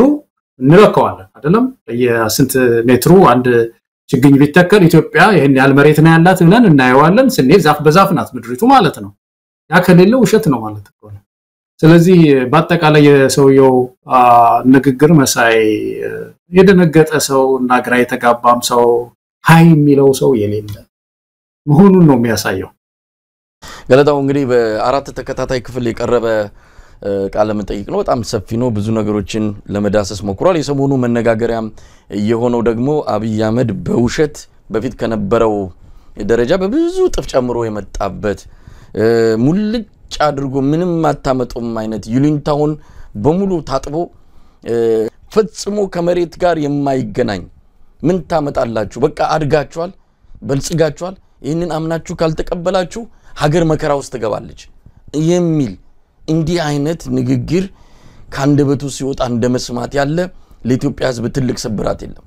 እውነት በጣም አስገራሚ ነው ባለፈውም እንዳልነው አብረውት እስካሁን ድረስ በባቡሩ ተሳፍረው የመጡት ራሱ ደንግጠዋል እንዴ በዚህ ደረጃ ይዋሻል እንዴ በዚህ ደረጃማ መዋሸት አያስፈልግም ለምሳሌ ሰሞኑን መከላከያ ሚኒስቴር ውስጥ ዶክተር ፍጹም አሰፋና ኢንጂነር አይሻ የመከላከያ መምሪያ አመራሮችን ሰብስበው ነበር እንዲሁ ሽንገላ እንዴ እኛኮ አብረን እየኖርን ነው ከህዝቡ ጋር እኛ ላይ የኑሮ ውድነቱ ያልደረሰ ህዝቡን ብቻ ይነካል ምን ታስመስላላችሁ እኛም እኮ የህብረተሰቡ አካል ነን ኑሮ ውድነቱ እኛንም እኮ ያሰቃየን ነው ምን ይያላችሁ ነው ተቀበሉ እንደውም በመምሪያ ደረጃ ይሄ አመለካከት ሊኖራችሁ አይገባም ከስር ላሉት ለሌሎች የበታች የመከላከያ የተለያዩ ሰራተኞች በደንብ አሳምኗቸው መከላከያ አካባቢ እንዲህ አይነት ጥያቄ ሊቀርብ አይገባም ደንግጠዋል መከላከያ ውስጥም ይሄ የደሞዝ ጥያቄ ይሄ ኑሮ ውድነቱ እንደገባ ስላዩ ነው ፍጹም አሰፋና አይሻ ሄደው ሰብስበው ለማብረድ ነገሩን የሞከሩት ግን ሰዎቹ መከላከያ ውስጥ ያሉ ሰራተኞች ምንም ወደ ኋላ የሚሉት አልነበረም ፊት ለፊት ነው የነገሯቸው እና በኋላ ላይ ወደ ማስፈራራት ነው የገቡት የግድ ማሳመን አለባችሁ የሚል መመሪያ ከላይ ተላልፈዋል ብለው ነው ስብሰባው የተጠናቀቀው ለማንኛውም የግድ አድጋችኋል የግድ በልጽጋችኋል ድህነት ያለው ባይምሯችሁ ውስጥ እንጂ እናንተ ዳህ አይደላችሁም ያንን አሸንፉ አይምሯችሁን አሸንፉ እሱ ያኔ ታስታውሳለህ ልጅ ያለው መኪና ሳይኖረኝ ዝም ብያልኩ ሄዳለሁ መኪና እንዳለ እንደዛ የኢትዮጵያ ሕዝብ እንዲኖር ይፈልጋል መኪና ሳይኖረው በሐሳቡ በምናቡ ውስጥ መኪና እንዳለው አድርጎ እንዲኖር ሳይበላ በምናቡ አስቦ እንደበላ አድርጎ እንዲያስብ እና በአራት ክፍል ላይ ነው ምንም የረባ ነገር የለም ይልቅስ አንድ የሰማነውና ምናልባት በሰነድም ደረጃ ብልጽግና አዘጋጅቷል የተባለው አብይ አህመድ በመጪው ምርጫ ብልጽግናን ኢትዮጵያዊ ብሔርተኛ አድርጎ ለማምጣት ዝግጅት እያደረገ ነው ስለዚህ ይሄ የብሔር ድርጅት ሳይሆን ብልጽግና ኢትዮጵያዊ ድርጅት ሆኖ ይመጣል ኢትዮጵያዊ ነው ይሄ የዘር የምናምን የሚባለው ነገር ብልጽግና መንደር ከዚህ በኋላ ቦታም የለውም ይሄ ኢትዮጵያዊ ብሔርተኛ ኢትዮጵያዊ አንድነትን የሚያቀነቅኑ ፓርቲዎችም በሙሉ አጀንዳቸውን በመቀማት ኢትዮጵያዊ ብሔርተኛ ሆኖ ለመምጣት ሰነድ አዘጋጅተው እየተንቀሳቀሰ ነው አንድም ይሄ ቃለ መጠይቅ ከዛ አንፃር እንደ ገላጭ ወይም ደግሞ እንደ መክፈቻ እንዲታይ ተደርጎ ነው የተዘጋጀው ስለዚህ ለመጪው ምርጫ ብልጽግና ኢትዮጵያዊ ነው ይሄ እስካሁን የመጣበትን የኢህአዲግ ውርስ ይዞ የመጣበትን የብሔር ፖለቲካ እርግፍ አድርጎ ለመተው ያሰበ ነው የሚመስለው በተግባር ሳይሆን ዝም ብሎ ላይላዩን ለማንኛውም ገለታው ብዙ ነገሮችን አንስቷል ብዙ ነገሮችን ተናግሯል ከስንዴ አንፃር ያነሳው ፍጹም ውሸት ይሄው በተለያዩ ዓለም አቀፍ ተቋማት እየተጋለጠ ነው የሚገኘው ስንዴ ሳንገዛ አንድ ብር ለስንዴ ሳናውጣ ይሄው 3 አመት ሆነናል በዚህ አመት ብቻ በግለሰብ ባለሀብቶች የተገዙ የስንዴ አሃዞችን እያየን ነው ይሄ በዓለም አቀፍ ደረጃ ቁጥሩ ያለ ነው ሲገዛ ዳታው ወደ ተለያዩ ተቋማት ይሄዳል የሚዋሸው በሙሉ በዓለም አቀፍ ደረጃ እንደሚጋለጥ እንኳን ልብ ያለው አይደለም ለማንኛውም በስንዴም ደረጃ የዋሸው ነገር አለ ሌላው ከዚህ ከአናስርም በሐሳብ ላይ ሐሳቡን የሚገልጽን ሰው አናስርም በሐሳብ ኢትዮጵያ ውስጥ የታሰረ ሰው የለም ሲል ምናልባት ታየ ደንዳ አሁን እስር ቤት ነውና አንዱ ምስክር ሊሆን ይችል ነበር ወጥቶ ሊናገር ሁሉ ይችል ነበር ታየ ደንዳን እኮ በሐሳቡ ነው ያሰረው ሌላ ምን ጦር አላዘመተ ወይ ሌላ መፈንቅለ መንግስት ውስጥ አልተሳተፈም ሌላ ያደረገው ነገር የለም ሐሳቡን ብቻ ነው የገለጸው ከታየ ደንዳ በላይ ምስክርም ሊገኝ አይችልምና የሚናገራቸው ነገሮች ሁሉ እዛው በማስረጃ ውድቅ የሚደረጉ አንድም እውነትነት የሌላቸው በአጠቃላይ አሳፋሪ ቆይታ ነው ይሄንን ተመስጠን እንዳንሰማ ነው ለካ እነዚህ በመድረኩ የመጡ ሰዎችም ያብይን እንዲህ አይነት ውሸቶች ተመስጠን እንዳንሰማ በሚል ሆም ብለው ይሄንን መድረክ አዘጋጅተው ይለቀቁት ተብሏል እንግዲህ በለገሰት ሁሉ አማካኝነት መቼም ኮሜዲያን ጭምር የተሰባሰቡት እኮ ቀልድም ይችላል ማለት ነው አንዳንድ በኩል ያመድን ተመስጠን እንዳንሰማ አቴንሽናችንን ዳይቨርት ለማድረግ ነው አለ መቼም ያመቱ ቀልድ መሆን አለበት የኢትዮጵያዊነት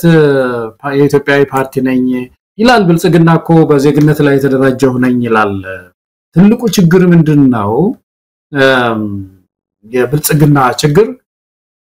ከፈረሱ ጋሪው የሆነ እንቅስቃሴ ኢኮኖሚ ያደርገው መሳይ በጣም የሚያሳዝነው ነገር ይሄ ነው የመንግስትን ደግሞ ስልጣን የያዘ ፓርቲ ተቃዋሚ እኮ ቢሆን ያው መቼም ታግዬ ይሄንን ስርዓት ላመጣ ነው ይላል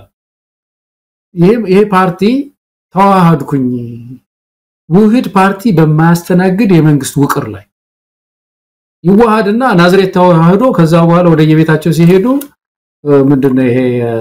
ባዴን ሌላ ስም ይዛ ሄደች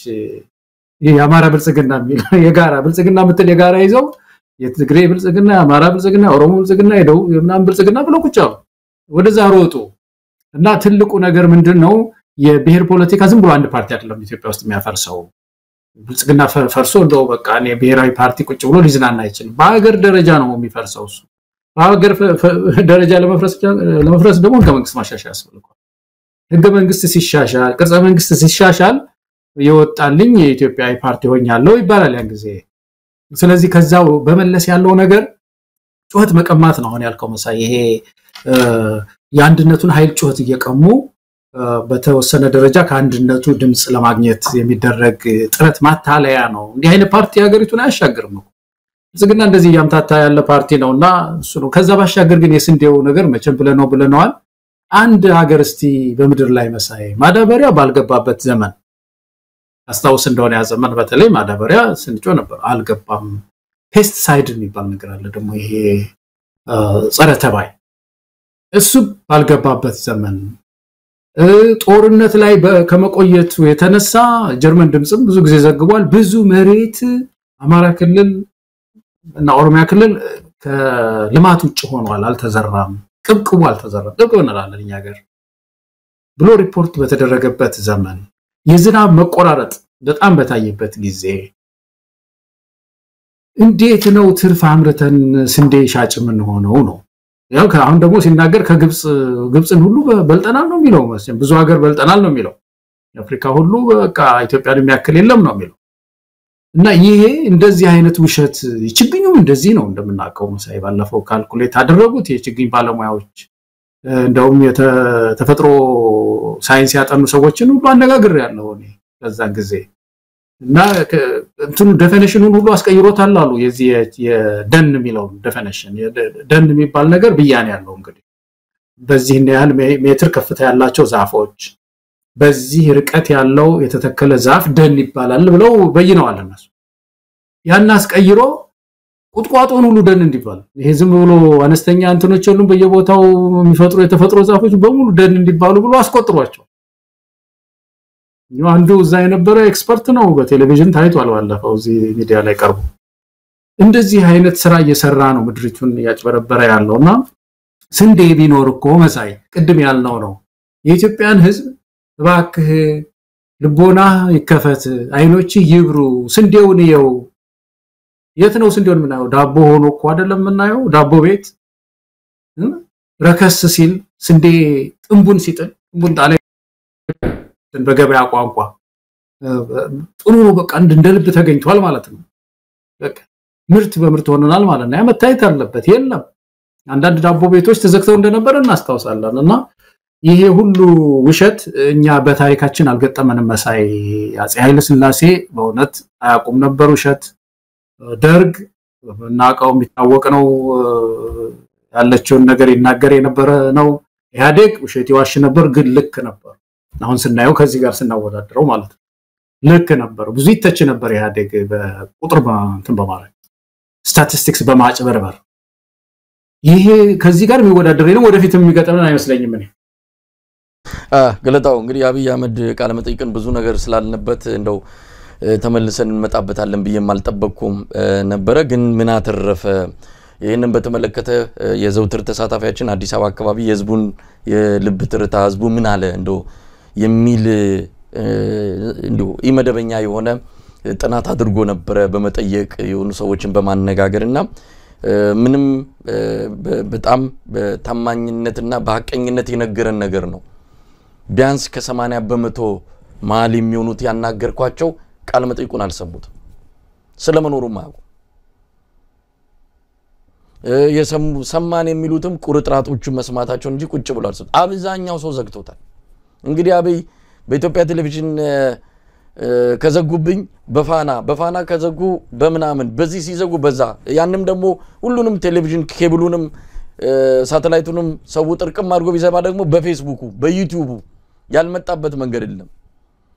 በሁሉም መጥቶ ግን ሰው እንዳለ ጥርቅም አድርጎ ነው የዘጋው የራሱ ሰዎችም ጭምር ስልችት ያላቸው በጣም ቋቅ ያላቸው ቃለ መጠይቅ ቢሆን ይሄ ነው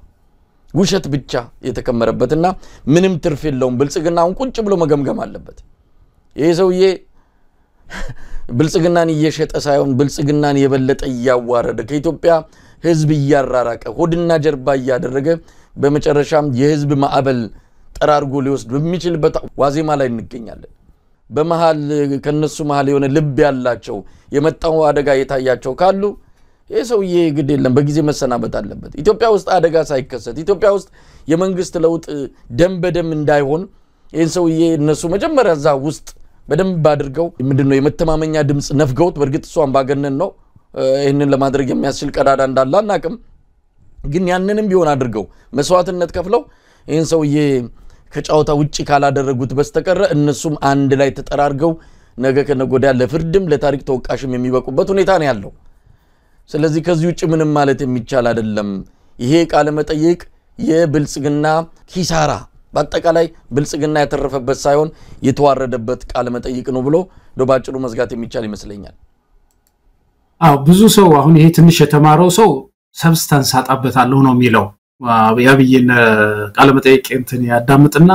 ሰብስታንስ የለውም በጣም አሰልቺ ነው አንዳንድ በጣም ጥቃቅን ነገሮችን ሰው ሁሉ ማያውቅ ይመስለኛል እና ምናምን ብለው እንትን ያደርጉታል ሪጀክት ያደርጉታል ይሄ ተራው ደግሞ ሰው ደግሞ ለፖለቲካ ብዙ ኢንተረስት የሌለው ደግሞ ሪያሊቲ ዲናይስ ያደርግ ምሳሌ ረሃብ የለም ማለት ጥጋብ ነው ያለ አይነት ነገር አይነት ድቦና ተከፍቶ ዳቦውን እንጂ ስንዴውን እንጂ ሲለው በጣም ይበሽቃል እና በሁሉም አቅጣጫ ይሄ ሰውዬ የሚያተርፈው ነገር መጨረሻ ከዚህ እንትን ቅድም ያልከው ነው አሁን የጥናት እኔ በጣም አሳምኖኛል 80% የሚሆነው ህዝብ አያየው በርግጠኝነት አያየው እንደዚህ እኔ ማቃቸው ሰዎች አያዩት የተማሩ ሰዎች አያዩትም በጠይቃቸዋለሁ እኮ ብዙ ጊዜ እንደዚህ ለውይይታችን እንዲረዳን በእያንዳንዱ ሐሳቦችን ስጠይቃቸው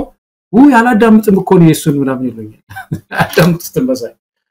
እና እኔ መለስ ጊዜ አዳምጠው ነበር የሚገርም ነገር አዳምጬ ነበር እቺት እንትን አሁን እኮ ማዳመጥ በቃ በጣም ተቸገር ነው እና ግቡን አልመታም እንዳልከው ግን እዛ ብልጽግና ያለው ውስጥ ያሉ ሰዎች አንድ ጥያቄ እንጠይቃቸው ፓርቲያችሁ አንድ ጊዜ ኢህአዴግ በነበረበት ጊዜ ኃይለ ማርያም ለምንድነው ይቀየር ያላችሁ ኃይለ ማርያም ቶሎ መቀየር አለብህ ብላችሁ ወስናችሁ ለምን ቀየራችሁ አቅም አታሃል ህዝብ ድምጽ አሰምቷል ወዘተረፈ በሚል ግምገማ ነው አይደለም በዛ እኮ ነው የወረደው በጣም የሚያስገርም ነገር ዛሬ አብይ የተናገረው ላይ ብልጽግና ግምገማ ትቷላል ይጭቅጭቅ ነው አለ ግምገማ ማለት አያስተቷቸዋል ያቺ ግምገማ የለችም አሁን እና ከሱ ይልቅ ውጤት ተኮርነኛ ይላል ንግግሩ ላይ አሁን እዚህ የተጻፈው ላይ አይቼ ውጤት ብልጽግና ግምገማ ላይ ሳይሆን ጭቅጭቅ ላይ ሳይሆን ውጤት ላይ ነው የሚያተኩረው ይላል እና አይገመገምም ማለት እኮ ነው አብይ አየው እቺን ከጨዋታ አውጥቷታል ኃይለ ማርያም ሲገመገም ነበር በቃ ቁም ስቅል አሳይተው ገምግሞ አቅም የለህም ብለው አወረዱት እና ይሄ ሰው ግምገማን ኢሊሚኔት አድርጓል የግምገማው አሰራ አካሄዱ በምን መንገድ ነው መሆን ያለበት ይሄ እንዳውጫጭኛ አይነት ምናምን ያደግ ብዙ ጊዜ የተቸነው አይነት ግምገማ ሳይሆን ግን ያፈጻጸም ግምገማማ ያስፈልጋል እኮ በስራ ላይ ያፈጻጸሙ ምን ይመስላል የፕራይም ሚኒስትሩ ብሎ መገምገም አለበት ነበርና ያንን ከጨዋታ ውጭም ስላደረገው ይመስለኛል ግን የተወሰኑ የብልጽግና ውስጥ ያላችሁ ሰዎች ባካችሁ ለራሳችሁም ስትሉ እንደው ለኢትዮጵያም ስትሉ ይበቃናል በእውነት የኢትዮጵያ ህዝብ ይብቃው ይሄንን ሰውዬ ትንሽ ገለላቱ ገለታው እንደው ለመመለስ ብዬ ሳይሆን አንድ ቀደም ሲልም አንተም ያጋራኛ አንድ ነገር ትዝ ብሎኝ ነው በኢትዮጵያ እየተሰሩ ካሉ ስራዎች እንደ አዲስ አበባ የወንዝ ዳርቻ ልማት ልቤን የሚያሞቀው የለም በሚል የተናገረው በኢትዮጵያ ቴሌቪዥን በትልቁ ተደርጎ በዌብሳይታቸው ላይ ወይም በፌስቡክ ገጻቸው ላይ ተለጠፈውን አይቼ ነው በኢትዮጵያ የተሰሩ ካሉ ስራዎች እንደ አዲስ አበባ የወንዝ ዳር ልማት ልቤን የሚያሞቀው የለም አለ እንግዲህ ይሄ የወንዝ ዳር ልማት የሚባለው ያው እነሱ ሌላ ስም ይስጡት እንጂ የአብይ ቤተ መንግስት ነው የአብይ ቤተ መንግስት ምንድነው ልብ የሚያሞቀው ለሱ ሊያሞቀው ይችላል ኢትዮጵያ ህዝብ ግን ወይ ማዳበሪያ ፋብሪካ ገንብቶለት ወይ የሆነ ከኑሮ ከዚህ ካለበት ችግር የሚያላቀቀው የሆነ ኢንዱስትሪ አቋቁሞ ቢሆን ኖሮ ምናልባትም ከዚህ ልቅ እኔ ከሚሰሩ ስራዎች በአባይ ግድብ እንደዛ አይነት ፕሮጀክት ልቤን ያሞቀዋል ቢል እንኳን አንድ ነገር ነው እኔ ጫካ ፕሮጀክት ነው የሚያሞቀው ልቤን ብሎ ሲናገር የሰውየው እንደው የአእምሮ ውቅር ስሪት ከምን እንደሆነ ግራም ያጋባ ነው እንዴት በእንደዚህ ደረጃ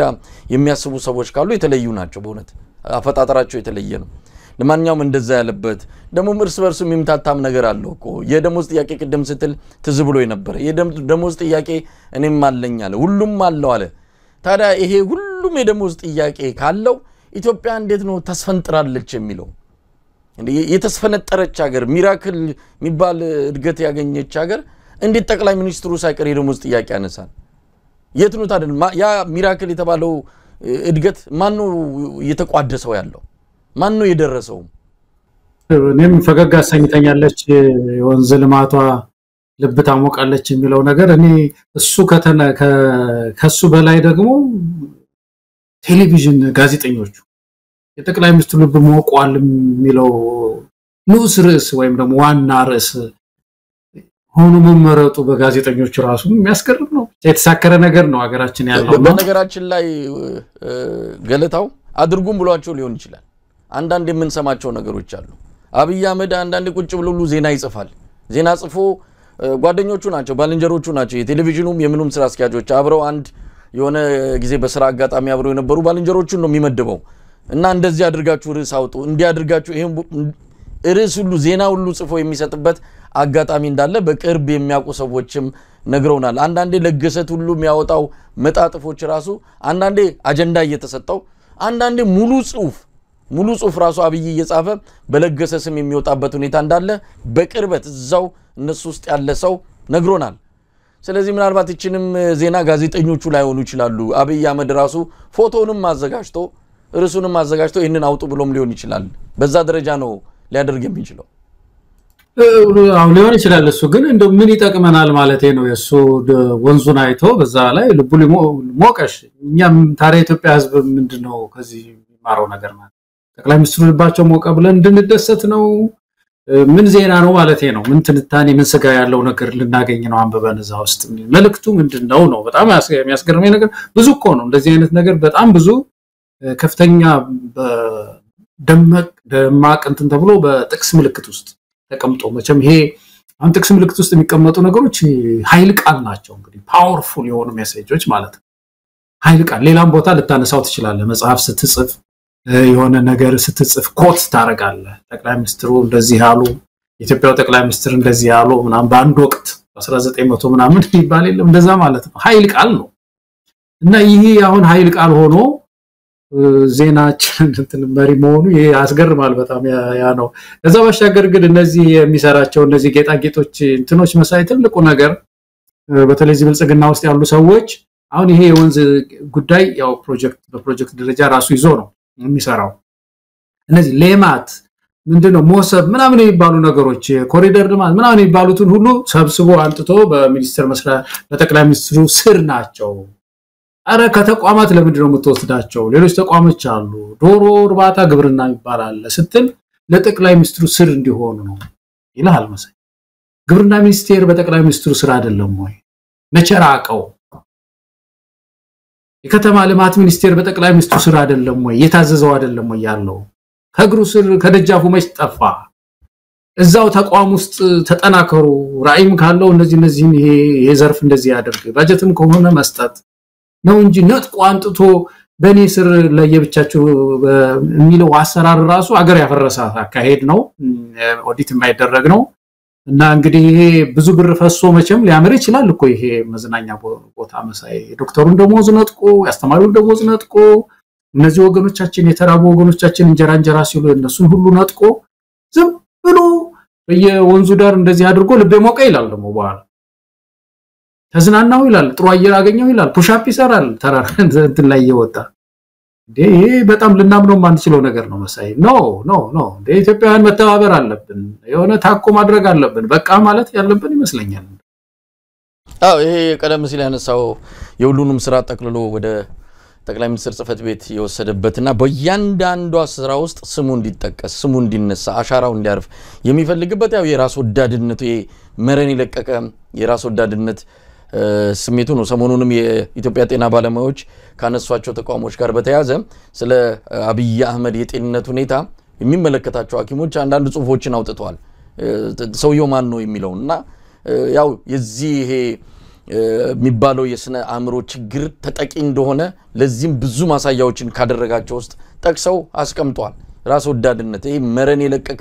ራስ ወዳድነት እንደውም አንድ ጊዜ እያንዳንዱ ፕሮጀክት የመናፈሻ ፕሮጀክት በሁሉም እያንዳንዱን ስራ እየተከታተለ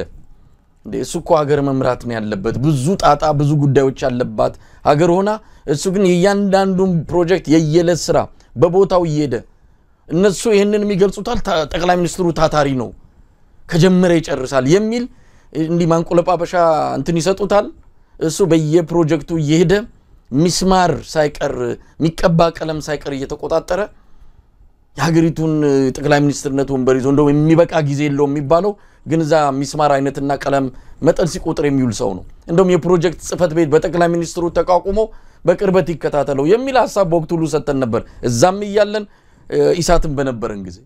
ሰውየው ከራስ ወዳድነትና ከተለያየ እንትን አንፃር መረን የለቀቀ የራስ ፍቅር ያለበት ስለሆነ ነው ከዛ በተለየ ሁኔታ ሊገለጽ አይችልም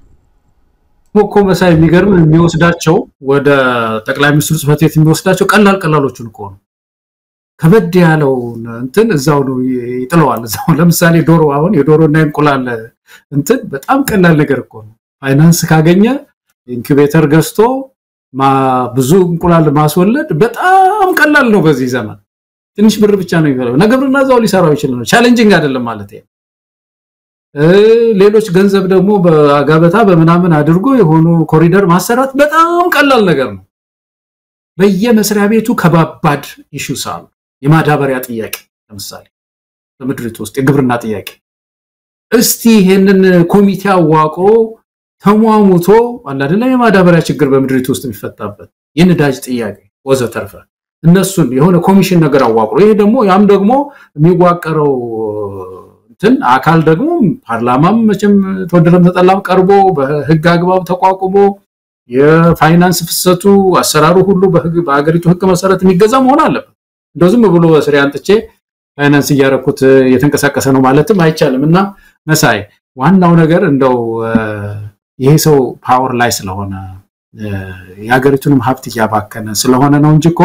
እንዳልከው እኮ ነው የተከታተልን እኮ ልንተቸው የሚገባም ሰው እኮ አልነበረም በእውነት ዝም ብለን ልኖረው ይገባ ነበር ግን ታንክና ባንክ ይዟል ምን እናርገው እኛም ወደር አይደለም እኮ መሳይ ገለታው እንግዲህ ዛሬ ለተሰንበት ላይ የዋለው የአንከር መረጃ ክፍለ ጊዜ ይመስላል መረጃዎች የመጡ ነው የኢትዮጵያ ጤና ባለሙያዎች የሚያወጡት መረጃ ምንከታተልበት በተለይ ሐኪም ዲጂታል ሐኪም የተሰኘ የፌስቡክ እና የማህበራዊ ሚዲያ መድረክ አለ እሱ የሚያወጣቸው መረጃዎች ያያየው ነው በቅዱስ ጳውሎስ ሆስፒታል እነዚህ ሲኒየር ሐኪሞች እንግዲህ ከስራ መብዛት እረፍት በሌለው የስራ ውደት ውስጥ ገብተዋልና በዛ የተነሳ በየኮሪደሩ ላይ እየወደቁ እንደሆነ ያው ስራ በስቶባቸው ያው የጤና ችግርም ነው እንግዲህ ትልቅ ጣጣ ውስጥ ነው የገቡትና እነዚህ አይነት ሰዎች እየወደቁ ነው የሚል መረጃ ይዞ ወጥቷል ቀደም ብሎ አሳውቋል ከዚህ በላይ መቀጠል አንችልም ሰው ናቸው የተመጠነ የስራ ሰዓት ነው እንጂ የሚኖራቸው ይሄን ሁሉ ጊዜ 24 ሰዓት ሊሰሩ የሚችሉበት ምንም የተለየ ተፈጥሯዊ አቅም የላቸውም ስለዚህ ወደቃቸው አይቀርም ይተበቅ ነበር አሁን የምንሰማው ያንን ነው ይሄ ሁሉ እንዲቀር እንግዲህ አገዛዙ ትንሽ ሰበር ቢል ጥሩ ነበር ግን መሰበር እንደማይፈልግ በእብሪትና ትቢት መቀጠል እንደሚፈልግ ነው ያሳወቀው ሐኪሞቹ ከነገ ጀምሮ አሁንም በድጋሚ የስራ ማቆም አድማውን መቀጠላቸውን የሚገልጽ መግለጫ ነው ያወጡት እንከታተለዋለን ገለታው ጨርሰናል ምንጨምረው ከሌለ በዚሁ እናበቃለን የለኝም መሳይ መልካም ቀን ተመልካቾቻችን በተለያዩ ርዕሰ ጉዳዮች ላይ በማተኮር ለተሰንበትን ከናንተ ጋር የቆየንበት የአንከር መረጃ ክፍለ ጊዜ በዚሁ ተጠናቋል አብሮናችሁ ምስጋናችን ከልብ ሆኖ ከያላችሁበት ይድረሳችሁ ኢትዮጵያ በክብር ለዘላለም ትኑር ጤና ይስጥልን